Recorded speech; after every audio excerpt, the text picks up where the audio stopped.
Hello, family. I'm Janaya Future Khan, and this is Dark Woke. Just before we hit it, I want to say thank you to all the listeners out there, and a special shout out to the supporters who make this show possible. It truly means the world to me. If you'd like to become a member, our Patreon is linked in the episode right up below. Hello, family. So we've had an intense Black History Month so far, but most of it's contemporary, isn't it? Like, we can't even get to the history because we can't look at now. So, the briefest of recaps, 2 episodes ago, right? It's called, is it even Black History Month? Check that one out if you haven't listened to it yet. And the one that we just did yesterday, right? No skin in the game, race versus class. I think we did a bang up job sort of putting a pin in that one. And by a pin, I mean to pop every annoying person's balloon.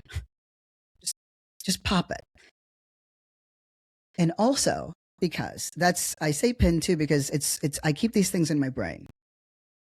We have to keep the recipes. We have to be able to almost create scaffolding. So it's not, hey, I have to memorize this information. That's what I do. It's not so much, hey, I have to memorize this, but it's now become part of how you're perceiving the world, because the information, the knowledge is settling in an awareness where we understand, oh, I actually don't have to engage with this. Real knowledge doesn't simply, reveal how little you know. That's always an amazing feeling for me. But real knowledge actually frees you from holding on to things that are inconsequential, right? So I'm thinking now, what do we do when somebody says race versus class, right? Well, first and foremost, internally, you now reject the argument, right? You're just like, I happen to know that this actually is, whether you can argue it well, that's the thing that comes with practice, right? And that's what I didn't know. Nobody told me that. And we're going to be talking about that a little bit. Because all of this, right, in this sort of 3-episode arc, which I didn't intend to be a 3-episode arc, but there's so much to cover. And of course, this is, we're going to be doing a lot of this, so more fun. But yesterday, I felt weird. I was like, was that too, lectury? And I realized that's okay sometimes. I have to source and cite things. And, we've taken too much for granted. And so today is going to be lighter, though. It is, we're locating ourselves back into things like, why I fucking can't stand Robin DiAngelo and that work, because I think it made the race discourse weaker somehow. But Corey brought up something, and I've been grappling with it too, is like, it wasn't just everybody that stopped talking about race, and as in separate from me and the people I know, most of us did. Not because we stopped thinking about it or stopped caring, but something happened, some kind of betrayal or some kind of disillusionment, which I think would be easy to singularly say, oh, it's Trump, or, it's the pandemic. But what I do know is that the pandemic worsened all of the already bad things, right? The billionaires, the hundreds of, I don't know how to even say that, because I'm like hundreds of millions, but the hundreds of billionaires, those guys, they're now on track to being trillionaires. And all of that is connected to, the pandemic and in that time. That's also when weird stuff came up. We're on the internet too much. I learned that there is a limit to hentai for me. I'm just going to say that. I know if you're into, erotic things occasionally, well, it wasn't occasional during the pandemic. A lot of people were getting busy with themselves, and then you learn some things about yourself we weren't supposed to know. But I was thinking about it. I was like, wait, because what was okay, future, enough is, just understanding how the brain works. The brain sees something, and it sometimes when it's like, okay, just indulge me for a minute, okay? I know you're like, porn, but just hear me out. Think about like how you have to keep upping the ante sometimes when your brain gets to that not good place, when you're consuming too much of porn in this case, right? Because that feels safe. I've heard a lot of people say, yeah, I had to scale it back, right? And because at a certain point, I was just watching it, but to get that weird tickle in my brain, that part that occasionally is really like both disturbed and intrigued by the grotesque. So like hentai was like then monster hentai, and then tentacle hentai, and I was like, enough. That's I don't want to know where else I'm going to go. There's just now imagine though if that's just how our brains worked with consuming porn. Well, porn isn't a unique content, right? It's not a unique form of content. And so we're just in this thing now where we're completely desensitized. We've been inundated with information, inundated with the most horrific things. I mean, the images that came out of Palestine and our ineffectiveness at doing anything about it. That does something to people. And for different iterations and different movements or not, it could be personal experiences or all of it. There are things that happen to us where a part of us just kind of shuts down or shuts off when it's too much. And it's healthy when it's something like porn. And you're just like, all right, I'm off the rails here a little bit. But not so healthy when it comes to the real world. And to me, that means, okay, how we're thinking about this and how we're approaching this is the problem because, well, things are hard. Lots of things are hard in life, but that's the thing I keep hearing. There's few things where it's like, this is hard, so let's all just not do anything about it. To clarify again, right, and go check those episodes out because I'm not going to do too much recapping because then that will take up this entire episode. Because you know that I'm about to kick us off with that infamous Kelly Clarkson. You said I was going to say it. Kelly Osbourne. Corey said it is Osbourne. You're going to. How did you know? Anyway, infamous line from Kelly Osbourne, August 2015. If you don't know, it's okay. I'm going to pull up the clip with Corey, but things that we've discussed really briefly. How odd it is in this moment. We have the Trump administration, the most nakedly, openly authoritarian, fascistic, white supremacist, white nationalist administration with a complete white nationalist agenda. They're quite open about it, actually. That in this moment, right, of this concentration of power that is a direct result of direct backlash from the first ever Black president, that is well documented. But go ahead and check out when the FBI offered a report to Congress that said that since Obama, the greatest national threat to America was white supremacists and far-right extremists that were anti-government. That's literally in writing, right? Wasn't a concentration of power before, but suddenly it became that, right? So even that, with the most white supremacist, authoritarian, administration that this country has seen in my generation, our generation, ever, right? Again, our generation. Direct backlash to the first ever Black president. The entire agenda, right? All framed by Project 2025, an openly white nationalist institute, right? Their entire policy platform has disproportionately and singularly harmed Black Americans more than any other population. And that's not to say nothing else matters. No, it's just weird that nobody's talking about it. And it's also Black History Month. It's very odd. The silence is incredibly disturbing to me. And even as, immigrants, and there's a preoccupation now with immigrants and ICE and the safety of immigrants, there's no racial analysis. So immigrants are just like you and me? Well, yeah. But do they get treated like you and me? And do you get treated like me and vice versa? Right. We actually can't solve something we can't name. More importantly, the preoccupation with ICE. Well, what about the detention centers? What about the Department of Homeland Security? Right? The book bans, though, the journalists that have been arrested, the DEI initiatives that have been destroyed, and how that will devastate generations of Black families, right? Right down to where the Trump administration has deployed troops, right, of ICE, where there are higher concentrations of Black people and or Black representatives, right? So that was is it even? So go ahead and check that one out if you don't know what I'm talking about. The next one that we did was no skin in the game. Okay, so what did we learn there?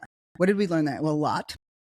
And the stuff around how we deal with race today and what I think could be helpful. That's we're going to locate it now.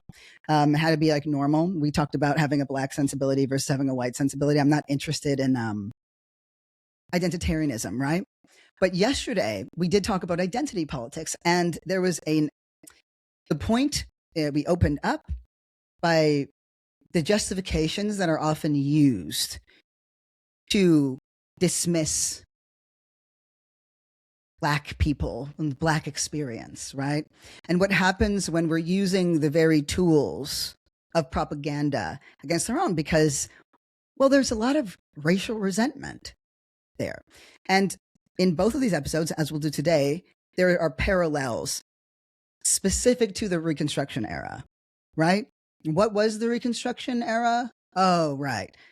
When freed Black people, right, who fought and died for freedom, right? Well, these like scurvy having, dirty leg whites, these racists, right? Because those are whites to me. I'm not interested. You know what I mean? There's white people and there's whites. I know they didn't brush their teeth, bro. I know. Well, they were throwing their little insurrection, right? It wasn't for freedom. It was to keep slavery going. On the other side, though, it wasn't, hey, this is wrong. We need to, free all Black people because Black people are human beings. The institution of chattel slavery was so indefensible and so disgusting after 400 and something years, to be clear. Not for all that time before, but but if you think about it, what happens in 400 years? That's a long time, right? That's 4.5, 5 generations, right? How much you're witnessing? How many children were half-breeds? Which is what they called them back then, right? And if you're Caribbean, you still kind of you still get referred to as that. If you're Caribbean, right? So all of a sudden, we're just like around each other all the time. In yesterday's episode, I put to rest this idea of class will be the thing, because the best argument for class, the absolute best argument, and I'm looking at my phone because I'm like, you're going to shush about this and move into the next stuff. But we've gone over so much. But the best argument for class, first, we need to be class oriented. And baby, did I want that to be true, right? I don't want it to, again, to be this and to talk about race is rough, but I simply cannot shush, because what is happening to Black Americans, I cannot abide by. I simply can't. It's never been so abundantly clear how much everyone, and I'm not talking about every single person, right? But how the hatred of Black Americans in America is so insidious, it needs scarcely be named. It is actually built into, because the extent that people are resentful doesn't really make a lot of sense to me. And I'm a guy that is big on history, and as you know, can't stand identitarianism. So the best argument is, okay, well, you guys are playing identity politics, and you're not going to shore up this whole thing running on identity politics, and so the best argument is, if we meet the needs of people, of more people in America, that will include Black people, and then everyone will be better. But first and foremost, especially when it comes to like poor white people, right? Because that's the justification. It's not that racism really exists so much as they're being manipulated and they're paying exploited. And for the record, I do think that there's truth in that. I'm going more deeply than most of these people do, right? Because I it's interesting when you can use a kind of truth, because I care about empathy and compassion, and I know what pain and pressure and poverty can do to a person because I lived through it. But I also grew up with people who lived through it, and they were all kinds of people, largely Somali and Jamaican and white. So not only do I personally know too many poor white people who just weren't racist, but we put that shit to bed because in these states where there are barely any black people, and that all the federal funding goes, all the federal funding. But the government got more conservative. Why did the government get more conservative? Well, because the voters got more conservative. Why did the voters get more conservative? Well, just the very idea that black people might benefit from these things as well. No, not for me. No, sorry, Bob. And they'll do it for a small population of black folks. They'll do it for a large population of black folks. So there's so much more in that episode. I go check it out if you haven't. I want to go back in, and I was like, don't do it, Future. We got to stay on the point. But we talked about Homeland versus America, right? And in that Reconstruction era, you had America, like for real. It's not a pipe dream. This whole world, and nothing like, you can't just erase indigenous peoples, and you can't erase slavery, but just based on the track record of how Black Americans have participated in democracy, everybody would have been better. Like, look what Scheinbaum is doing for fucking Mexico, right? Just because it seems impossible doesn't mean it's not worth pursuing, because the best things often seem that way. That's what our imagination is for. Remember that somebody imagined shackles on black wrists, and enough people believed it to make it true, right? And then enough of us dreamed and fought and bled and died and prayed and sang and laughed and kept on living until enough people believed in a different way. But as we now can say for certain, pro-slavery people from back in the day, talking about old school whites, and anti-slavery white folks, they definitely had different opinions on whether the institution of slavery should exist or not. But they didn't have different opinions on black people. They still believed that black people were a problem because we don't really want them here. What are we going to do with them? We just don't want to look at this stuff anymore. It's really bad, right? It's really bad. Slavery just looks rough. And that's what we're really going to bring home in a contemporary sense, because I think, as you know, we have to approach things differently. But part of it is understanding, like, we got to debunk some of these weird myths that create these tensions between us to begin with. Because, well, if you don't know whether something's true or not, how do you know how to respond? Right? I try to be class first, and I don't do things casually. I think we know this. I haven't even managed to do a relationship casually. I think that's why I've become so fucking single. I don't think I'll ever be in one again. I'm so single. I'm just a little guy. So, from then, they literally just collected everybody's thoughts and made racism as we know it today. And that has existed far beyond, right? Far beyond that time. Far beyond that time. Because it shapes our perceptions of each other now. It shapes our perceptions of each other now. I'm just like feeling, I'm trying to be better at, like, okay, I have a feeling, you're acknowledged. Can we get to the point? That's how I talk to myself. I really the processing ideas is actually how I process my feelings. If I'm processing my feelings directly, I told this to Corey too. I'm not grounded. Something's wrong. Um, so the feeling that's coming up for me is the weight of knowing the choices that were made over and over and over again, and by through action or inaction, because we had what they called back then a biracial government. Black Americans who were systematically brutalized in every way, shape, and form. It is not a debate that chattel slavery is the most pernicious, brutal, disgusting, long form of slavery that's existed. I mean, white men in particular love being like, that's just how we are.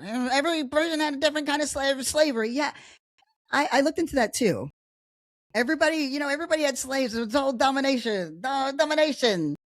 I looked into that too, and that's not exactly true either, right? There's whatever is normalized. I'm not saying it didn't exist. It just was not as grotesque. They were still human beings. Forced servitude is forced servitude, but there was a particular relish that was taken in the destruction of the psyches of Black Americans.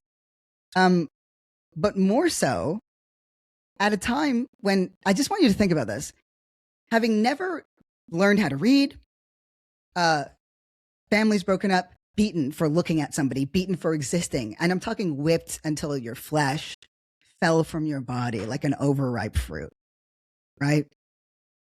The rape, just the devastation that somehow through all of that, Black people had the wherewithal who were now just suddenly free, but free, to what? And that was really, that's what Dr. Gates calls neo-slavery, but free to what? Free to what?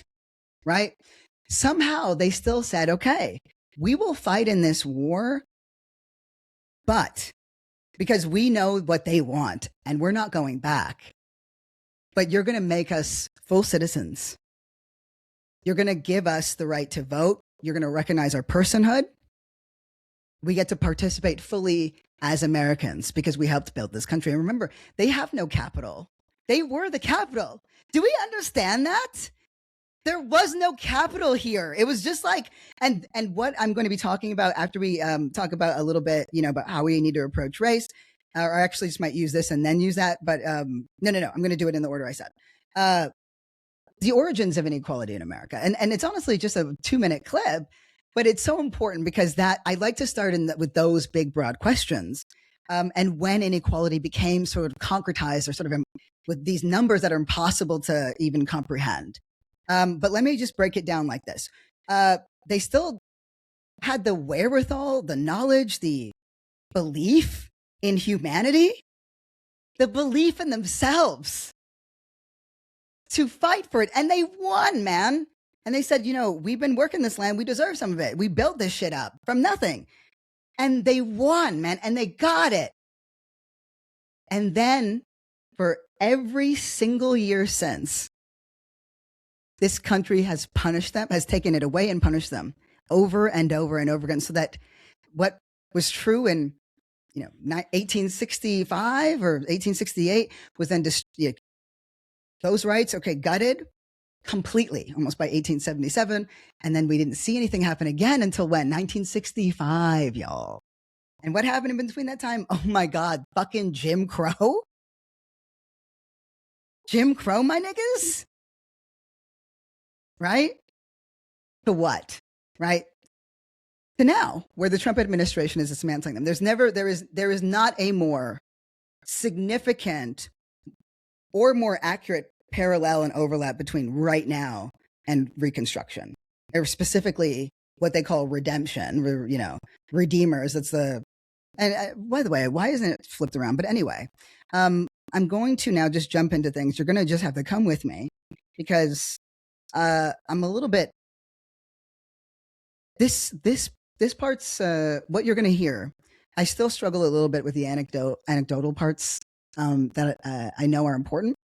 And I really like the facts stuff. And so what you're going to hear is like such comfortability when I'm dealing with the ideas and the theories, and less comfortability when I'm dealing with the interpersonal, because it's harder, isn't it? But anyway, Corey, why don't you do us the biggest favor in the world, and why don't we hit that Kelly Osbourne clip that is infamous now, please?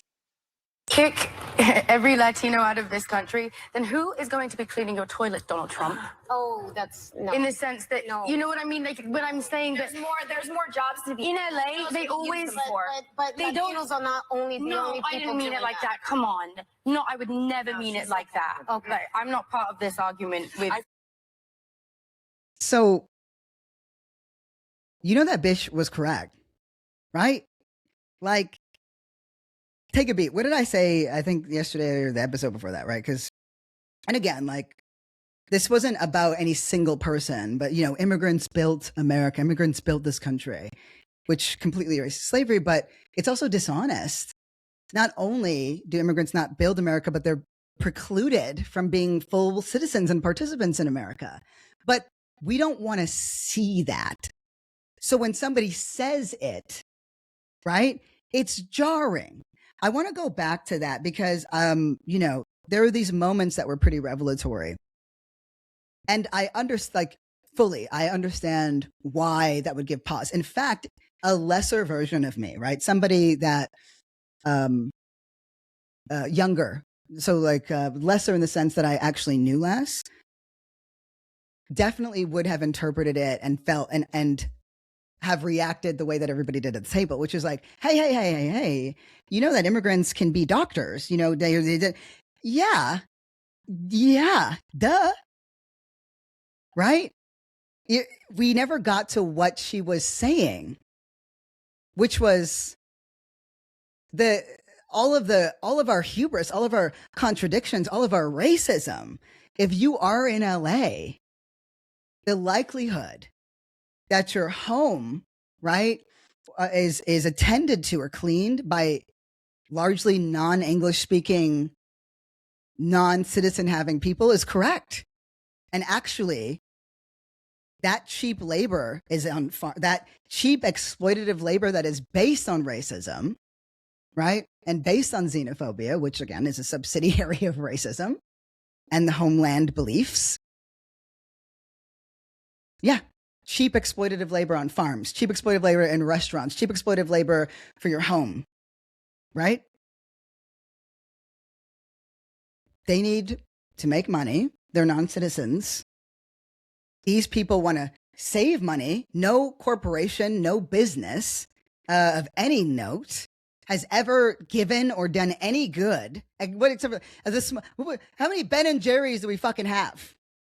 Right? And we're good until Zionism, right? Which, as you know, needs to be upgraded to Jewish extremism or Judaic extremism.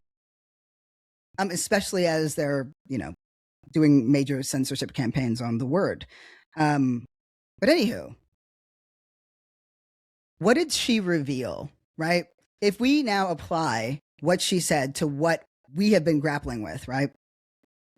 Right now, it's almost as if, because we all know that immigrants are treated like shit. Migrants in particular. And I want to switch to that word, right? Because too many Americans have just accepted that the criminal narrative, right? Now we also know, right, because we have this contemporary example in Venezuela, but we should have known before, that America loves to go and destabilize other countries, right? Take their resources, use your tax dollars to pay for it, right?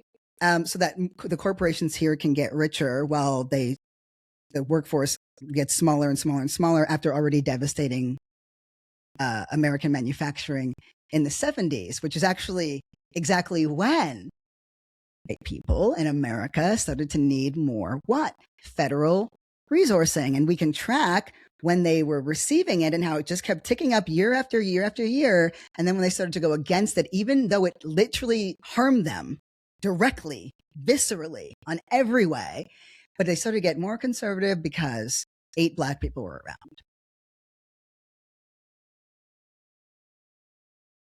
So all of this, I hope we're seeing the rich tapestry. So now, why don't we put Kelly Osbourne's statement against anti-slavery,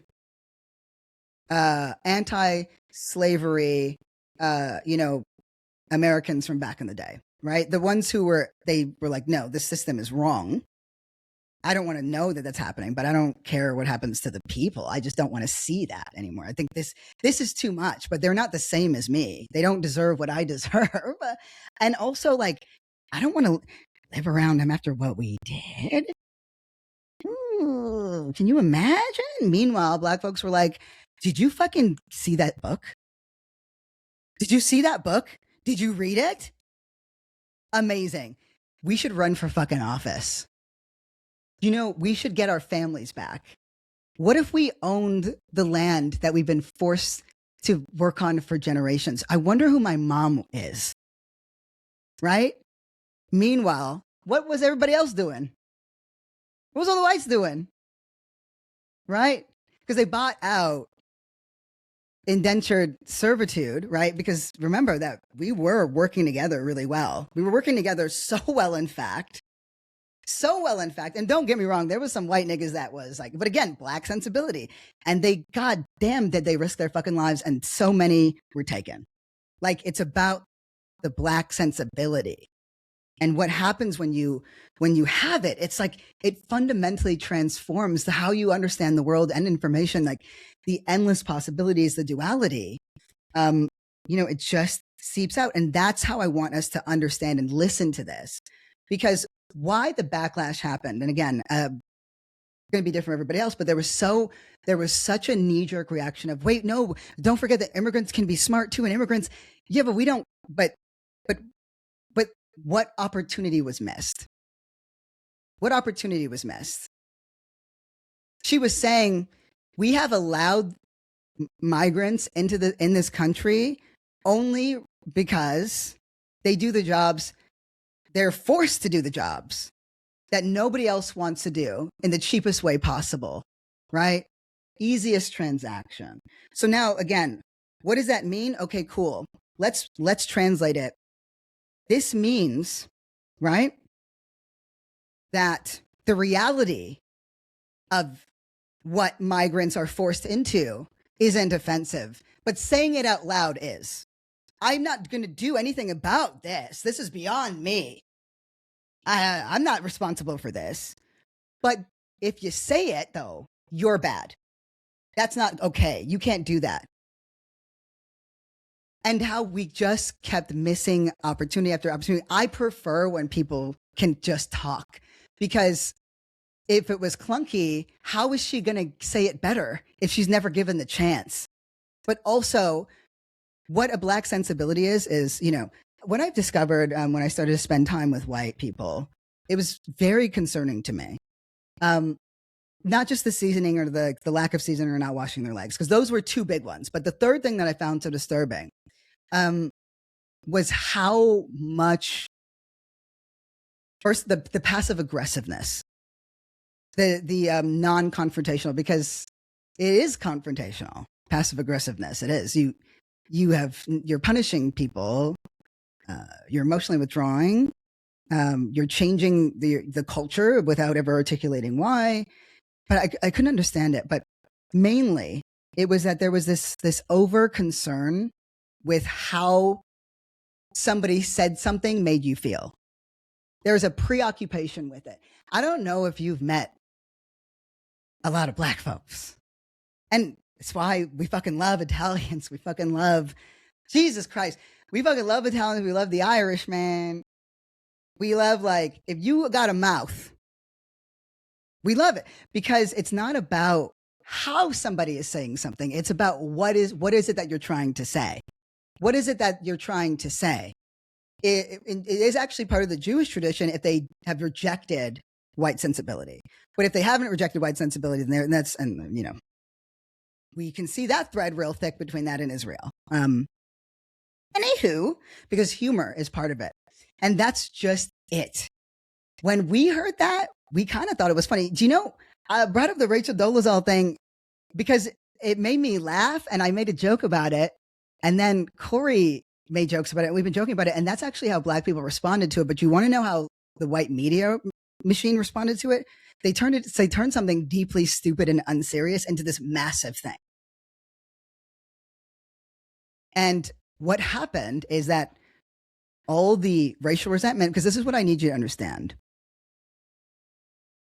For Black Americans, and I would, argue for most Black people in the West, but we're going to locate this in the Black American experience. I want you to think of it two ways. Like, you're experiencing a type of intense resentment that has nothing to do with you from both sides at all times. And so you never know. You're like the way that white people engage in race talks is often consensual. They choose to go to the library and pick up a book, or they choose to go to a workshop and learn, or they choose to take a class, right? That's very good. That's important to do. For Black people, it's not the way that race is sort of imposed in your life is never consensual, or so rarely consensual that it doesn't matter. It's embedded. It's a part of your life, but not because you're Black. Like, again, I was told by another kid that was white that I was Black, and that was bad. That was ugly. And because it was taken for granted in my generation. And I think actually everyone until millennials started to have kids. Gen X actually is the most, they're so fucking fire, dude. They're so fucking fire. So I actually see a lot of the change there. Actually, like, I just, even like, I know the general boomer generation, I get it, but like the most gangster people I know are old. Like they're old, and like I don't really like a lot of the people I'm meeting who aren't. So I got to meet more people. But because when they were fucking gangsters, they were fucking gangsters. But anywho, so what you learn is that around the sensibility is capacity, endless capacity. You understand consequence, and a kind of endurance, a constant self-reflection, a constant internal dialogue. Because you have to talk to you about this, because this thing is trying to destroy you and you don't even know it. I'm a kid and I'm being told that I'm different and I'm ugly, right? And I didn't know that being Black meant bad, but I did then. And then all of these other things, these tacit things, like, the Jesus shit of it all. You know what I mean? Like I saw that twink on a fucking crucifix for years. But then when I started to spend more time with Black people, I saw a Black Jesus for the first time. And I was like, who is that? And she goes, Jesus. And I was like, in my head, I'm like, I don't know if that's Jesus. Because Jesus looks like Bob Marley. And I didn't know that he could look like that. But then you grow up and you learn. Okay. Sorry, I'm getting in the weeds. So let me locate again. It's the anecdote shit to drive me nuts, but I know it can be insightful. So I want to look into that, but I'm going to be much more succinct. I'm going to try really hard. But the point with the Kelly Clarkson thing was like understanding. I'm going to just take a sip.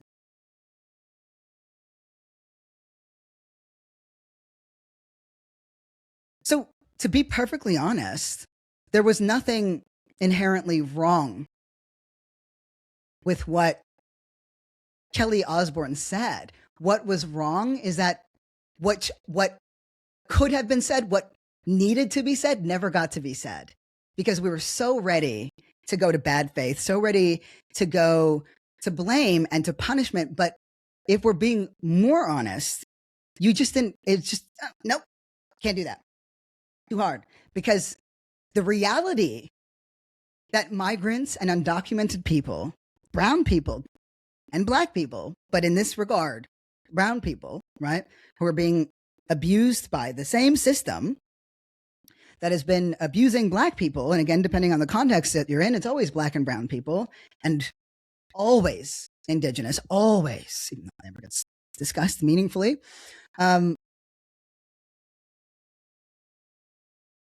The reality doesn't offend us, but the naming of it does. That's how part of how we got here. right? And it's kind of weird. And that's how you know it's a type of what Dr. Gates referred to as that neo-slavery. It's now embed, it's institutionalized, it's embedded, it's almost naked, right? It's privatized, it's all these other things. And so it's interesting because again, the chattel slavery, the reality was so stark that it offended people. But the naming back then was like, ugh, like, no, I don't want to deal with this anymore. And now we're like, I don't want to deal with this, but the reality is okay with me because I no longer have to see that which offends me. As long as I don't have to see it and I don't have to think about this. Again, a lot of the conversations with white folks when it comes to race were consensual. But honestly, the most gangster people I know now, and especially, you know, I've got my oldies. I know I owe them a call. I'm having a hard time. I owe a lot of people a call. I don't want to acknowledge that my mama's gone. And, you know, but so yeah, I owe people, I just had to like name that. I owe calls and text messages back. But, you know, a lot of the people who grew up rejecting race, like white folks who reject racism, it kind of happened at home. Something very racist was said, you know, or you were corrected, but there's something inside. And that's what I mean when I say this Black sensibility. It can be cultivated or you just kind of have it, where there's just an openness or a capaciousness when it comes to the experiences of others.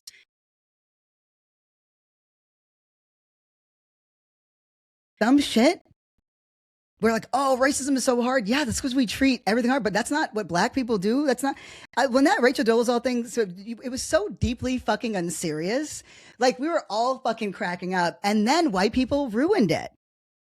And you made it serious. And then the races kind of came out and then the racial resentment came out. And then it was like, well, you know, look how she got these resources because then like, why are Black people even getting that stuff? And like, oh, she's trans. So, well, you can be transgender, then you can be, I guess, transracial, right? Why can't you do that? It was so fucking stupid. And but for us, it was unserious. And to try to have like, just think about how stupid it is knowing all that we know now, right? And trying to have a conversation about race around fucking Rachel Dolezal. Do you remember Paula Deen? You remember what Black people did with that shit? That was so fucking funny, dude. Remember when Paula Deen, that chef, when she was like saying all her weird little racist shit, and then all these Black Americans started coming out with like names of dishes by Paula, but they were like hella fucking racist. You know what I mean? Like KKK cornbread and shit. It was hilarious. And then white people ruined it. You take something because the capaciousness, like racism at the heart of it is stupid. And when people buy into it, they are stupid. But the matter of it, the reality of it is what is serious. And that somehow is the thing that none of us want to address, even in Black History Month on the 100th anniversary of, like, we're all talking about ICE, but not race. Corey, would you do me a favor, please, and pull up the clip of Aaliyah Rahman from Minneapolis, Latina woman who was detained by ICE, and she was on CNN, and she's, you know, an citizen and is explaining what some of the experiences were there. They're pretty horrific in the detention centers, which we're not talking about. How come one of the demands is, why are the demands to less funding to ICE, but not like, I don't know, stopping the development of detention centers? Do you know that's a Black strategy that we do? Juvenile prisons that's, you know, Van Jones might have jumped the shark, but that's actually, he used to be fucking gangster when he was like still in the Ella Baker Center, right? Over here, through Reform LA jails, we stopped the juvenile prison from being built. You can do stuff about it if you want. Right? But do we actually want to? Or much like slavery, do we just not want to look at it? I don't want to know that it's happening. And now that I do, I just want that part to go away. Right? That's weird. Yes, the clip, please. My bad. Can you take me inside of that Whipple building? We know that's come under scrutiny. Can you describe what it was like inside that facility? Yes. From an audio perspective, nonstop laughter from agents, absolute silence from people chained together in lines, all Black and brown people, being marched around, outdoors at first. I was out there too. And the word bodies. I've said this before. And just chaos. Chaos. Agents constantly asking what was supposed to happen next, people not knowing where things are, and people like me pleading for basic things that should be available to human beings, like medical care. Yeah.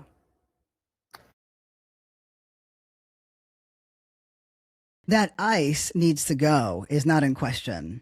Those cunts are a serious fucking problem. But they're a symptom of the problem.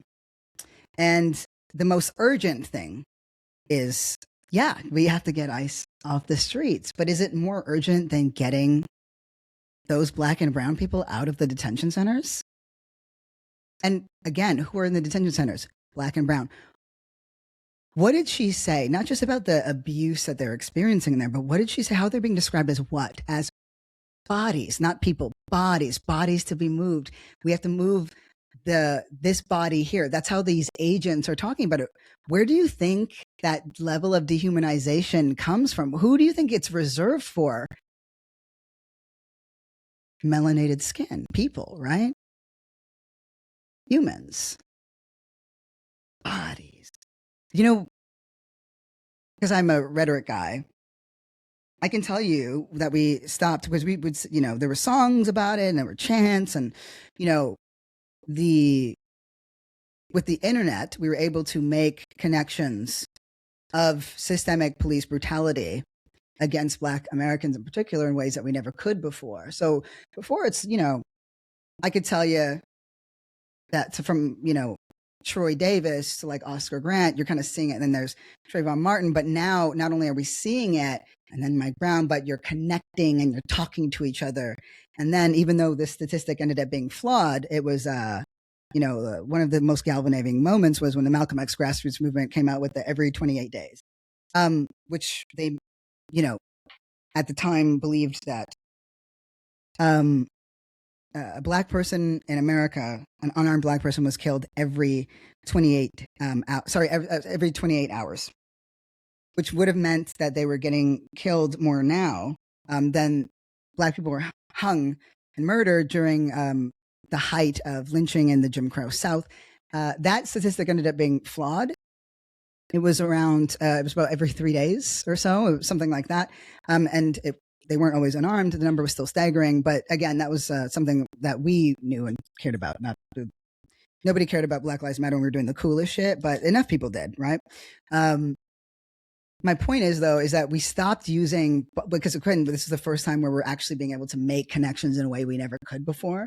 So we started talking about Black bodies piling up on the streets. And then when you see Mike Brown laying there for just minutes to hours, just baking in the sun, deceased, in the stillness with which it's just, it's this how disturbing, right? So unnatural a pose. We stopped using bodies. We stopped a little earlier than that, but that really brought it home because we understood that that's already was part of the perception, and that we were continuing dehumanization rhetoric. The language is intentional, and again, this is the difference between a Black sensibility and a white sensibility. We know when people have a Black sensibility, and again, what I mean when I say a Black sensibility, and have experienced hardship. That hardship does not inform how you perceive other people. And there is an openness to the experience of others, and there's a kind of a humor, a sense of possibility, but really the duality, right? The good and the bad in life, and being open to that, and it's being open to people's redemption, knowing that people aren't the worst thing that they've ever done.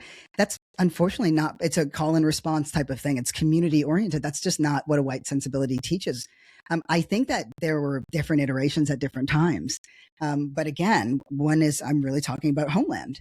And in Homeland, it really is the individual and the I and the self, and that's what matters more than anything.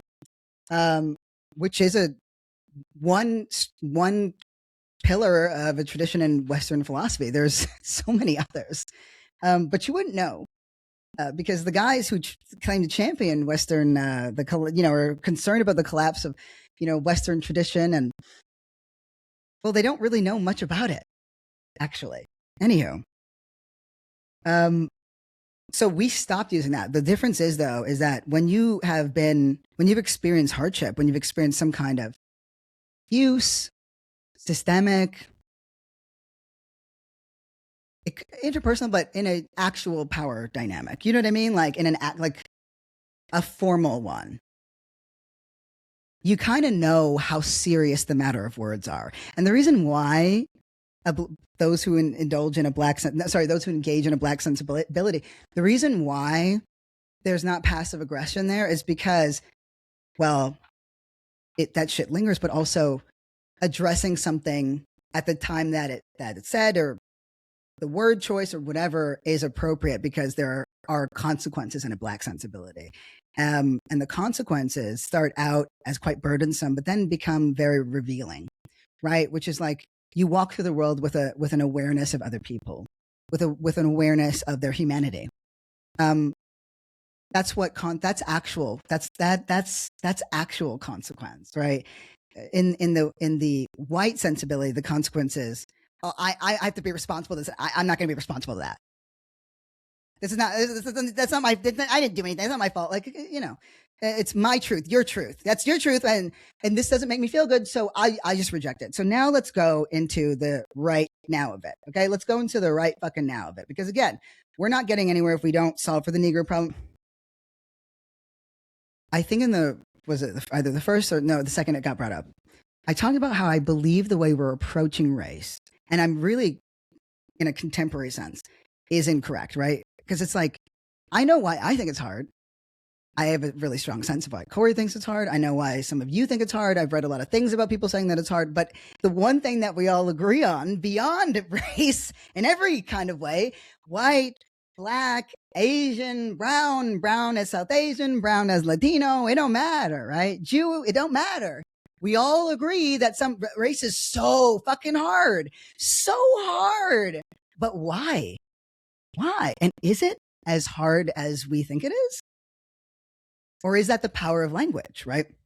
For one, I do think and this is anecdotal, but as Corey was actually quick to remind me, it was actually really helpful because of my life experience as, someone who's done this work around the world and sort of done this sort of college circuit and the kind of education, also just the infrastructure that I've had to help build, the campaigns I've been a part of, that there is an experience expertise merger here that does allow me to say with some confidence that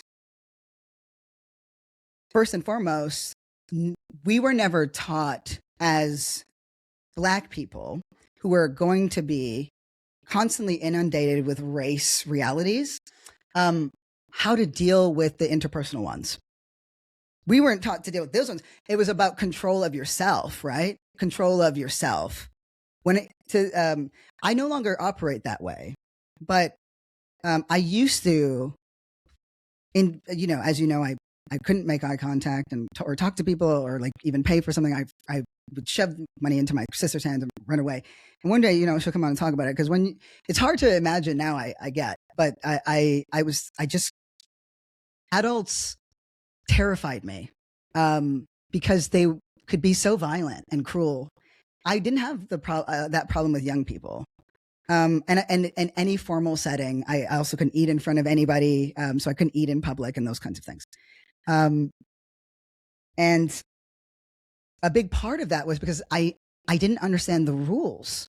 I didn't know, but I learned the ones that are embedded, right? Because the rules that we do learn, I didn't know the rules of engagement, if that makes sense, but I knew that I had to stand somewhere because of what I look like, where a store clerk could see me, because otherwise I'd be followed, right? I knew that. So those kinds of things, that's, if we were prepared for anything, it was either because somebody who was Black warned us, whether it was a parent or guardian, hey, the police, or you got to work twice as hard, whatever. But to be honest with you, they weren't much. It just wasn't happening. And for those who grew up in families where that did happen, they've lived very differently. Actually, they learned the way that they were able to move through the world was better, healthier, which is why I'm a huge proponent of that. I asked my sister to ask my niece if she knew that she was Black, and Raina was like, "What?" She's like, "What are you talking about?" Of course she knows, right? Because my sister is obviously a nignog, and her husband is so chocolatey. I look like him in my head a little bit, big. He's a big, solid guy, but he's so chocolatey, and I hate being light skinned. But anyway, but of course, like that's a Black family. So she asked Mariah, who I think Mariah was 9 at the time, something like that.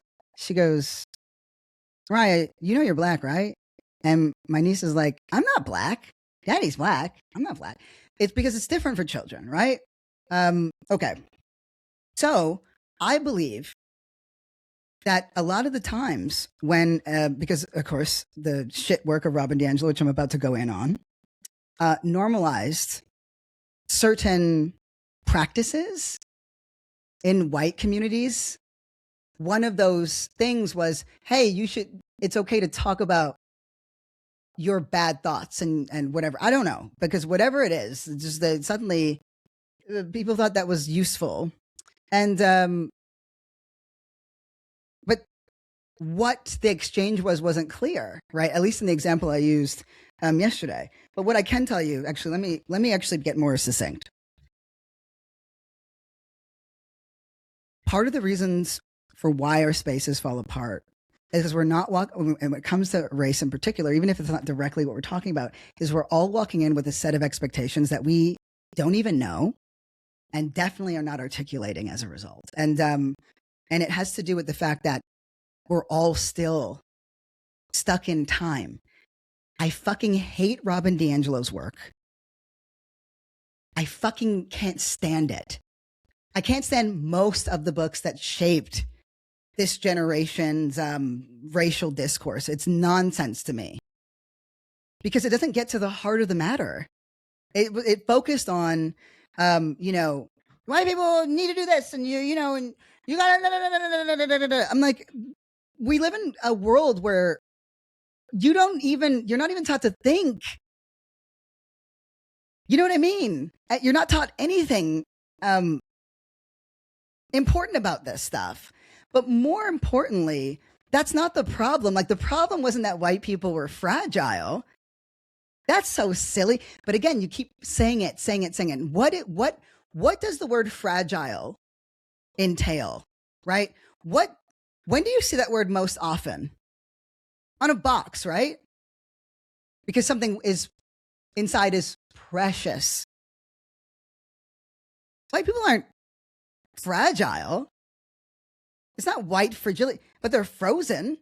We're all kind of frozen in that fucking time because we just won't talk about it. We won't address it. We won't deal with it. And when it was, white people fought it or didn't care.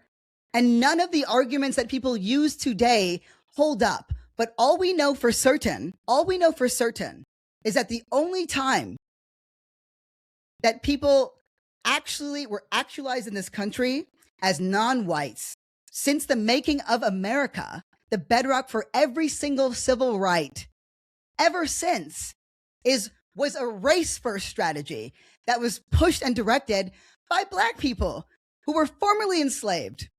And we have been losing ever since because suddenly it's about class. Let me tell you this. While we've been like, ice, baby, ice. right? And again, you're not going to hear me say we don't need to get them off the street. Do we fucking know, right? Well, the ICE was all up in Minneapolis and Minnesota, and that's all we're talking about. Well, they're laying siege to that, right? The FBI removed ballots and election records from a majority black jurisdiction that helped defeat Trump more than 5 years ago. Remember that? Remember how he was going after that one black lady that refused to break the line? And she was like, no, I'm not handing over these records. I'm not going to let you lie about it. Remember how they fucking harassed her? But it was like, we were like, okay, well, the level of courage and bravery, and they made her life unbearable. Did any champion, like, was she championed in any meaningful way, or did we just take for granted that that's what black women do? Like right now, they're clear. Here's the thing. Yeah, everybody's looking here. Great. We're going to make sure, because they've been doing this ever since. Ever since. If we actually, if every approach to policy, if we approached policy, right, as the left, and all we looked at was what was most directly impacting black people and worked from there, black Americans, do you know that everything that the class first people say that they want would happen? Did you know that? And in fact,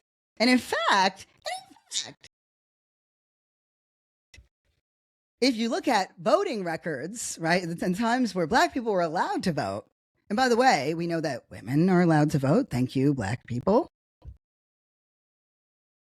Well, we know that all these little rights and protections that the LGBT community loves yapping about, also the same thing. Those First Amendments to the Constitution, yeah, you can thank, right? They know why. They know how. They get it. The Homelanders, they're clear. Only on our side are we like, nope, we're just not going to talk about race. They talk about race nonstop, actually. And you know what's interesting? I guess it kind of makes it edgy. I'm trying to walk this line because I know I have a responsibility to get my shit, and our shit out there. And I'm just sort of sitting in this place because I'm like, it's both so,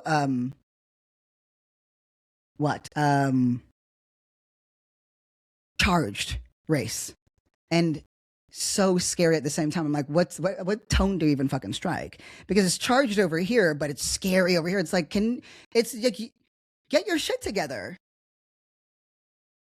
Anyway.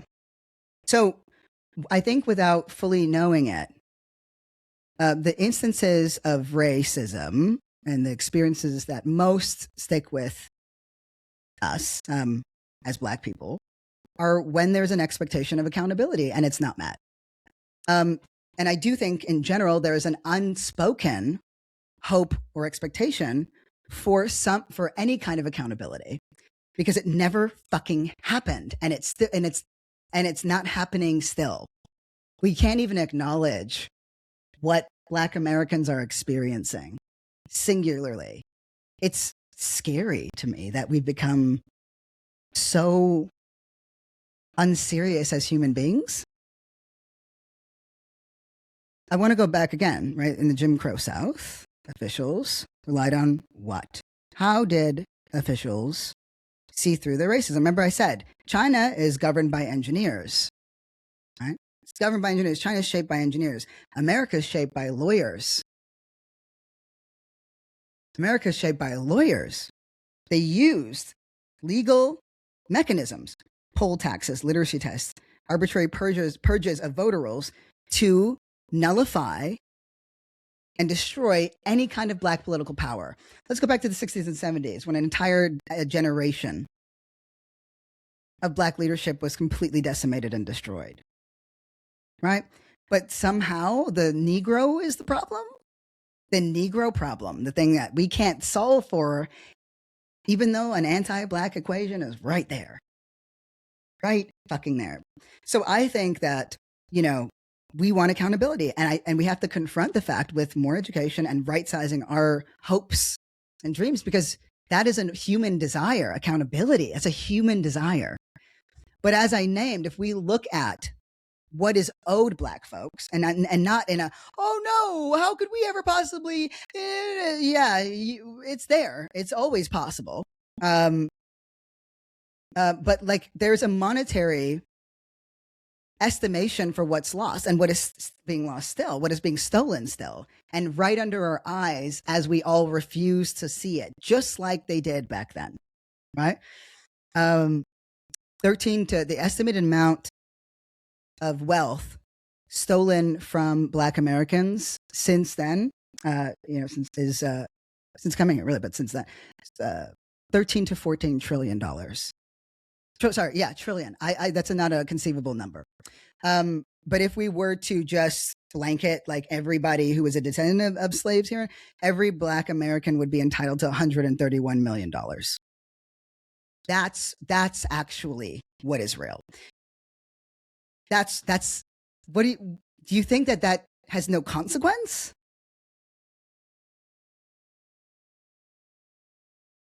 But the thing is, right, and there's been different proposals that have all been shot down.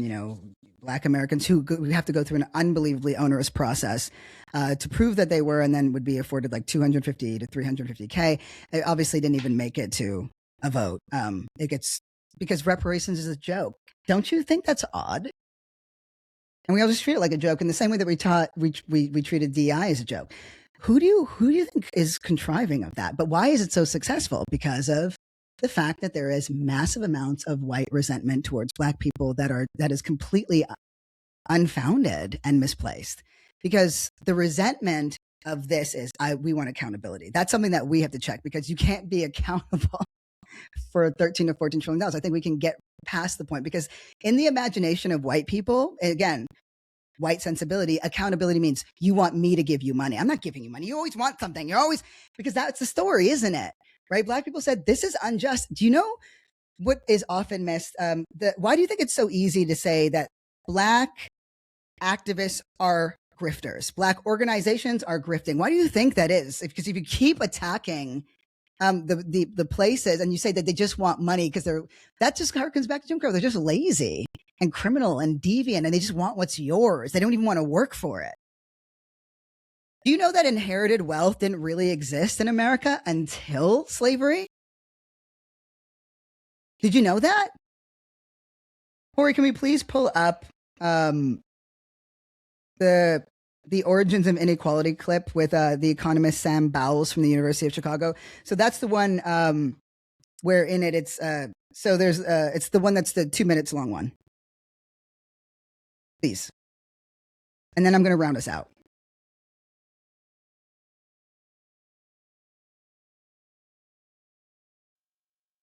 I'm going to give you a preview of what I'm going to try to cover here. I've tried to identify what we're trying to understand, which is enduring inequality. I want to talk about problems of measurement, and particularly the problem in measuring of specious accuracy, or what has been called uncertainty laundering. My co-authors and I don't do that. I want to introduce what I call a Darwinian model of enduring inequality. I want to look at enduring inequality, not episodic inequality, in which the problem for the scientists is to figure out how inequalities get replicated and not how they originate. Why do they continue? That's the question a Darwinian would ask about this. I want to give you a special term, I like it: aggressive egalitarianism. It's invented by archaeologists to explain a big puzzle, which is why it took so long for enduring inequality to take off after the beginning of agriculture. Lock in right here, guys. And there are three hypotheses, which I think I will convince you of, at least for this data set and this particular geographical region. There was a shift from an economy which is basically labor limited to one which is land limited. And what I mean simply is that the shadow price of labor relative to the shadow price of physical goods changed radically with the introduction of the ox and plow, which made land scarce and labor abundant. The second is the emergence of a concentration of political power that my co-authors and I call the archaic proto-state. that concentrated political power in the hands of the well-off. Finally, slavery converted labor itself into something which was a heritable form of material wealth. Those three things we think are really critical to this process of the emergence of enduring or durable wealth inequality. Correct. A heritable form of material wealth. That is slavery. That's what slavery gave this country. And refuses to just acknowledge it. Why do you think it's Black history that's getting purged? Why do you think it's Black history, Black literature, Black people, Black journalists, Black representatives, Black AGs, Black women policymakers? All of them, everybody, and nobody's saying a word. Nobody's saying a word about race. It's extremely ominous. Okay, so we have to go in understanding that accountability is not going to, the accountability that we're going in for, which is some sort of meaningful acknowledgement of this or whatever it is. It's because it's not articulate. It's a desire. It's a human desire for some sort of closure, right? And white people are coming on the other side with the same desire for closure, but you don't want accountability. You want absolution, right? And there's lots of ways that it comes out. You know, and I told you some there's a subset of white women in particular who seek out abuse, like they want to get yelled at and be told, "You Google it," you know, by some biracial, you know, or whatever, you know, or you should know that by now. Like I don't get that part, you know, but I guess I may kind of do. I was raised Catholic, but I can tell you that part of the desire for absolution comes from the idea that, well, because I grew up Catholic, right? I was raised Catholic in that I went to primarily Catholic schools. All my elementary years were Catholic, and unless you count, you know, my brief year almost in you know, Florida, I moved around a lot. I think between 11 and 22, I'd moved over 22 times. So there was a lot of moving and instability, but you know, one of those times was in America. But beyond that, I've been primarily, you know, raised as or taught as a Catholic, so attended, you know, mass regularly and all those things. So it's funny because I barely talk about it, but it shaped. Those are my first stories, right? My first real understandings of the world, and became a very prolific reader, and so pretty early on. But what I can tell you, especially now having lived all these years, for those people in particular who don't have a Black sensibility, and remember that it can be cultivated really easily if you care, right? If you care to. But every white person I've met who, even the ones who work with Black folks, they have this like this story of self that I'm a good person. I'm a good person. And so when confronted with race, it's like immediately I want to seek absolution, because this doesn't work for my story of self. This makes me feel not good. And it does, you know, and so you're inherently good. And that is something that Catholicism, you know, which is kind of funny because it's like you're born bad. Then you got to go get a little, you know, go dip in some holy water, and then you're good again. It's all wild shit. But the reason why I'm down for it is I just feel like the right is going to be furious if they ever find out that I'm Jesus. You know, because I'm like, wouldn't he be a mess? I'm not Jesus. But Jesus was a lot like us. But really, it's an Old Testament, New Testament kind of fight in a way. Because he's definitely a gay ass socialist, right? Sex worker girlfriends? Come on, please be so serious. Water to wine? Good time. Good time. Would definitely not like Nicki Minaj. Would not like Nicki Minaj. Anyway, so I know intimately what that foundation. Yeah, and remember what I had said. We're all born into this story, right? We're all born into a story, but for some people, they don't reject the story because the story is pretty good, and that's okay. The story is pretty good. I'm a good person. My mom is kind of nuts. My dad's a cunt. You know, I got some comforts in life, whatever the story is, it doesn't really matter. But for those people who were not born wealthy or who were born a girl or whatever, and then, so on and so forth, but I'm going to locate it in blackness now, but you can see yourself in this. Well, if you were to accept the story that you were born into, you would accept your own destruction. I didn't want to just be stupid and ugly and unwanted anymore. I didn't want to be worthless. I didn't want to be a mistake anymore. That wasn't a good story. And so I worked against it, but I knew that I was bad. And I think when you understand that you are not good, because that's not something that you're told, but good, worth something, right? All these things. Then you work at living a life. If you're like, okay, well, you're never going to think this place doesn't think I'm beautiful, or I don't see myself here. You either die, a part of you dies, right? And there's all these ways that manifests, that death. You're killed, which is part of what makes you understand it's very normal around you that you're not worth much. But you move through life understanding that there is no good or bad people. There's just the accumulation of decisions that you make. And then you just try to make as many good ones that does the most good in the world every day. That's the duality, man. That's it. But even for some of the best, so some of the closest friendships I've had, I very much am against social justice rhetoric. And I'm going to give this another 10 and then we're capping it. I just have to say that out loud. That it's almost like you're freed from this idea that that there are good people and there are bad people. And that's just it. It's that there's good that we do and then there's bad that we do. And that's an oversimplification, but for the sake of the argument, right? And the framing, and that you get to choose. You get to choose. And I think that's partly why. I mean, even like when I talked about, even like the culture knows this, like every time somebody gets in trouble, the way they come back on, they're allowed back in is by Black forgiveness.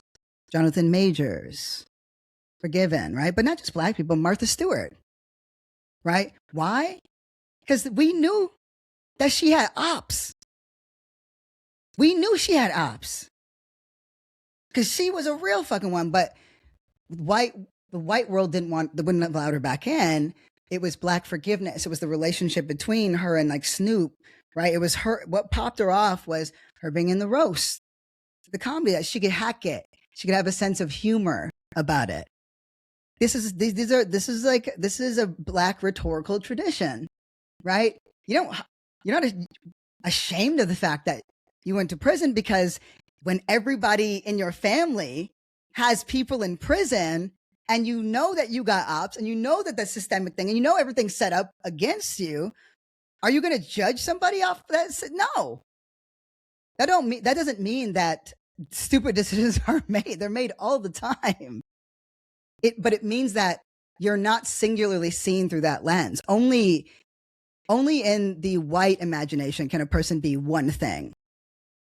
And that one thing for so many white people in America is good. I'm good though. I'm a good person. That's that frozenness. That's not fragility. That's just a bad story. It's a self-obsession. And so from that lens, what did white fragility do? It indulged it. It indulged the self-obsession. It didn't instill curiosity in others.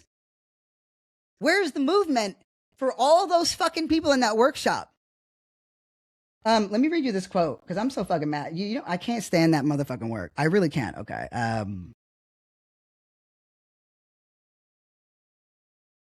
Oh my God. I also there was a headline here. U.S. agency investigates Nike for alleged discrimination against white workers.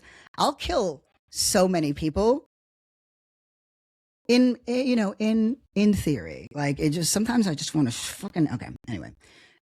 This is D'Angelo. This is why white people can be triggered by discussions about their race. They are engaged in constant mental work to blind themselves to their unfair advantages, to the point where they are unaware this mental work is happening at all.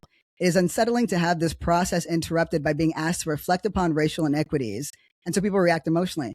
No, it's not. That's not what the fuck is happening. This is so stupid. They're blinding themselves to their unfair advantage. Most people are like, my life fucking sucks. Only like the extremely like wealthy, like yacht life are just like, this is awesome. All the time, this is amazing. No one's like, There's no 8-year-old that's like, I am uniquely aware of my positionality in this world. And that I have received wonderful things from systems of disenfranchisement that have benefited me singularly over those of others. So what I'm going to do is I'm just going to not think about this. Children think about it all the time. That's all children think about. Babies are liberal. They're all liberal. We fuck them up. This was wrong. This whole framework was fucking so unbelievably wrong because it doesn't speak to the things that we want when we're in the fucking rooms together, because it wasn't about getting us in the rooms together. It just fed in the nonsense, right? It allowed people to say, it allowed people to keep the narrative, I'm a good person because I'm going to learn about race in the safest way possible by only talking to other people who look like me. You don't train to get in shape to get in the ring. You get in shape by fucking training. Right? So we have to, but the idea that you need absolution comes from the idea of that the story, the core story that actually created this resentment, because that's the other thing. They often react emotionally. It's not emotion that's the problem. I saw emotion when white privilege came up, right? And I like told you the first time I heard that was in university. And I saw these white kids become apoplectic, like they lost their fucking minds, right? That's emotional. That was raw. That was real. That's emotion, man. I understood. It was annoying as shit, but I got it because I was like, because again, I'm hearing the unsaid, right? I developed tactics for all of it, but particularly for the bad actors.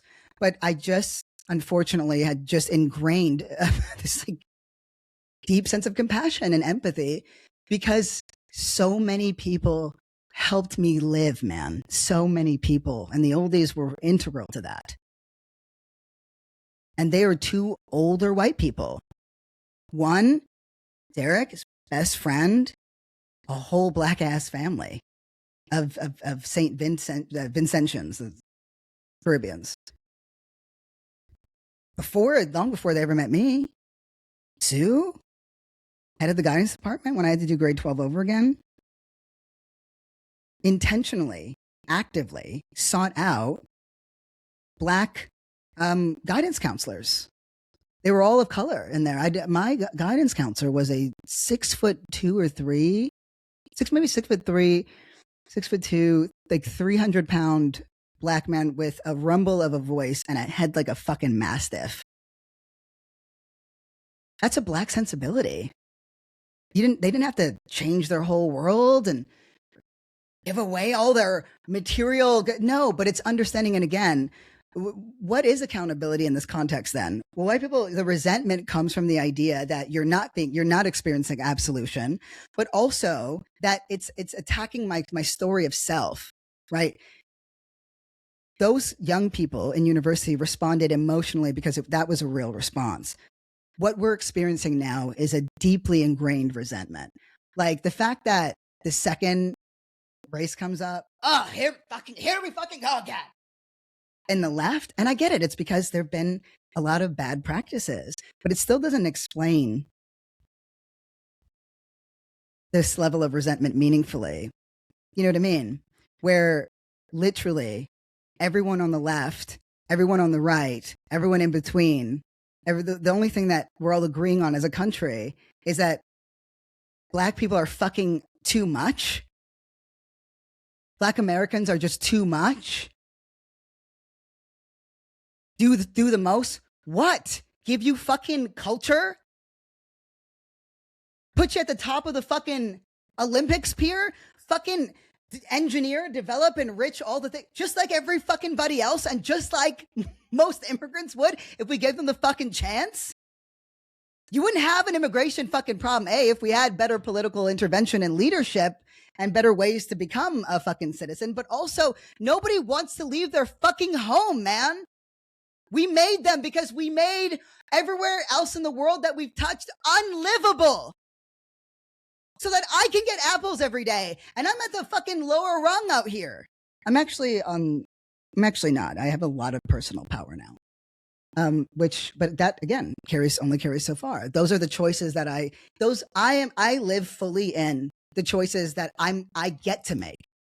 So I don't take personal the failings of regular and everyday people, because I'm not seeking to hold them accountable. White people have got to get over the idea that accountability equals money, because in the white sensibility world, and this is where I'll end, that's what accountability is. It's like, okay, it's an exchange of something, because worth is material. Good is inherent and worth is material. One of the ways that we can right size these things is creating more space for ourselves and for as Black people to consensually talk about race. Again, most of the time it's happening spontaneously. It's brought up in a conversation that you didn't see and again, we're all clunky and bad at it, right? But only certain people have to think about it and deal with it, and because there can't be an equivalent exchange. But in these spaces, if we go in and by the way, I can attest to this working, because I learned how to do it. I didn't know that it was something that we all have to learn to do, because I thought it was something I didn't know because I had, a rough childhood. Maybe I didn't have consistent, parents or guidance or whatever. So I thought it was a me thing. And it turns out we're all just trying to figure this thing out. So when I go in now to these rooms, my desires are my yearning as a human being, seeking understanding from another human being. They're right-sized, because we can't account for all of history. We can't account for all the wealth. And I'm going to use accountability now on both sides, right? Because absolution is again, it's that Western morality nonsense. But that's ultimately what white people are seeking. And you're coming in with a need. I'm not like that. It's not just, hey, punish me because we did bad. And but it's also, I'm not like them. I want you to know I'm not like them. I would never. I'm different. And there's this angst and anxiety to demonstrate that and to show that. But honestly, if you just hang out, it's normal. Why do you think like annoying people, dumb people are like, cultural appropriation? We like Chet Hanks, man. That wigger's funny as fuck. But ultimately, it's because he doesn't cause nobody no trouble. And he has a fucking hilarious ass Black sensibility. There's a way where this doesn't have to be hard, but the same way we kept saying fragility, fragility, fragility, we made it true. We made it true. Race is hard. It's hard. It's hard. It's so hard. Then we make it true. Maybe we actually need to start treating it like it's fucking easy. Just because? Why not? The reframe in one's mind, CLR James talks about the revolution starts at home. It does. It's not because, racism doesn't exist in America because people are economically disenfranchised. Racism incentivizes it, literally, materially incentivizes it. But we need to put to bed that that's why, or that meeting those material needs of other white people, or just because white people are the majority of the country, but just people in the country will just no, because there's something about this place that really hates Black people, and it's so insidious, and it's so confusing to me, because I guess that's the logic of racism. You can't logic your way out. You can't negotiate with it, and that's the thing. And that's the other thing. We need to have a tolerance for race, right? And for clunkiness and mistakes, and a greater intolerance for racism, which means clarifying what racism is. Because I'm going to tell you right now, what Gen Z is saying is racist a lot of the time. And that's not like Gen Z. That's just like most people on TikTok and what most people are saying on IG, millennials, right? And boomers and everything else. And I feel like Gen X always got it right, but they're poor conversations and they're wrong.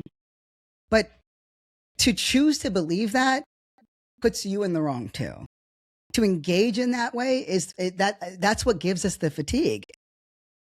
I don't accept powerlessness. It was offered to me, and it kind of was shit. I don't accept helplessness. It was offered to me, but I owe too great a debt. So that's it. It's like, no, you can't Venmo or PayPal 13 or 14 trillion dollars. But at the very least in these rooms, you can come in with some curiosity, because the difference between when I think in a white sensibility, accountability means money, for Black folks, accountability first and foremost means comprehension, understanding, and care and curiosity. Maybe we start there. Maybe we give that, because you didn't do it. You didn't fucking do it. And it's so deep and baked in. So deep and baked in that nothing you could do, like nothing that you could do right now on your own, could fix it. So we need to free ourselves from absolution and free ourselves from a very simplified version of accountability. I'm holding this I'm calling out race, I'm holding this person accountable. No, you're not. But it is a normal human thing to seek punishment. But when you are living in a more balanced, powerful way, which comes through making more active choices that are hard, how other people act and move are not reflections of you, and you don't seek punishment in the same way. And then you don't seek it at all. I don't seek to punish people who make mistakes. I let them tell me who they are and what's important to them or whatever, and then we take it from there. Anyway, I'm now yammering, so this is it. Mainly, what I want you to get though is like, we're talking about a racial wealth gap, but what we're actually talking about is like, what makes life worth living? That's what we ought to be defending, and that's what we have to fight for. But mainly, that's what was taken away from Black Americans historically and today. So many of the things that make life worth living, and I believe that so much of the racial resentment towards Black people, Black Americans, across the board with everybody, but is most concentrated again with like, this subset of white homelander people, is that somehow they're still awesome. I think it really makes racist white people angry that Black people still do well. And they don't. When you're offered the choice of nothing, life and the meaning of it becomes very serious. When you know that you're not good, and you know no one's coming to save you, how you act and how you treat others becomes a very serious matter. We're not going to read our way out of this. We're not going to avoid our way out of this. It requires engagement. It requires actual things. We have to move past the idea of, I stand for this. Great. But if we learn anything from the Reconstruction era, it's not just about what you stand for. It's about who you sit with, right? Who you sit with. What the fuck is the point of critical mass if we don't even have critical connections with each other, and also with theory, with history, with like the sauces? Anyway, I thank you for indulging me, because this one is more anecdotal. But I'll just end with this, right? All different countries have different contexts for and realities of, inequality, right? Wealth inequality or economic inequality. But I'll tell you this, and you can look this up. There's only one country in the world, right? Because if you go in like one of them, like white ones, right? Like the ones that are cold and they're all tall, good chocolate, that kind of stuff. What you'll note is that there's wealth disparity because, they had, monarchies and lords, whatever the fuck, you know what I mean? Like, I just imagine they did that, Game of Thrones shit. But there's wealth disparity, but there isn't income disparity. Get me? So it manifests differently. It's only in America, though, is the wealth disparity and income disparity both so astronomically high. America singularly owns that, right? Relative to its economic, its wealth, its, you know, all the shit. Only here. And that has everything to do with its treatment of Black Americans, then and now. When we said, which everyone loves to say now because we take everything from Black Americans, right? Black folks in general, it wasn't just Black Americans that came up with the chance, but just hear me out, right? When you've heard this, right? And when the most marginalized have what they need, then we all have what they need. We weren't talking about, like, that wasn't for everyone. If we can't even be honest about who's marginalized, like I realized too, now that I've gone through my thought experiment, it wasn't simply that trans folks, because, you know, my issue wasn't with trans folks, it's the bad actors that came from Ivy League educations and use language as a weapon and, you know, or identity as a bludgeon. But when I thought about it, I'm like, yeah, it didn't come with racial baggage, did it? It was easy. And then you could say, well, it's the most marginalized, everything to avoid race. And even now, when we're screaming, right? When we're screaming, it's just screaming at us. It's the most urgent issue of the day. We're still avoiding it. I'm going to leave you with this one line from Schopenhauer, a German philosopher.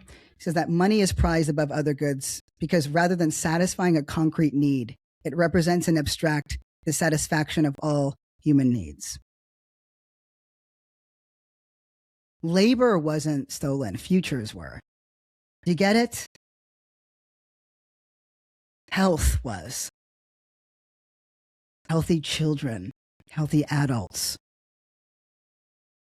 How many more articles, how many more exposés, how many more medical journals are we going to get that say over and over again that Black women and Asian women are disproportionately affected by fibroids?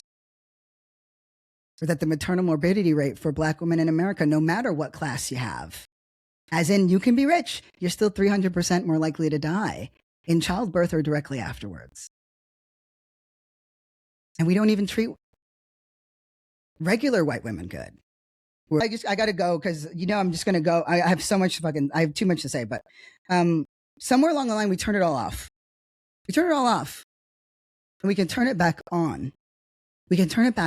I get it. It was too painful. But we have more perspective now. And we got to right size it. And we got to do something with it. Because the moment that we do something with it, it stops holding us hostage and we're no longer frozen in time. Then maybe the vision that has been calling to us, the thing that makes us keep caring, keep being alive, even though sometimes you're like, wow, what is the point?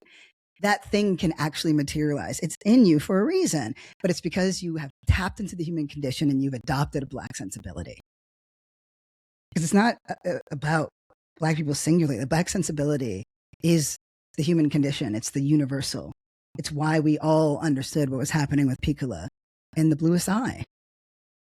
Because who doesn't know what it's like to be a little girl that is immediately thought to be ugly? The only difference was because of her skin and the desire to meet the standard of beauty that only a small subset of people can meet anyway.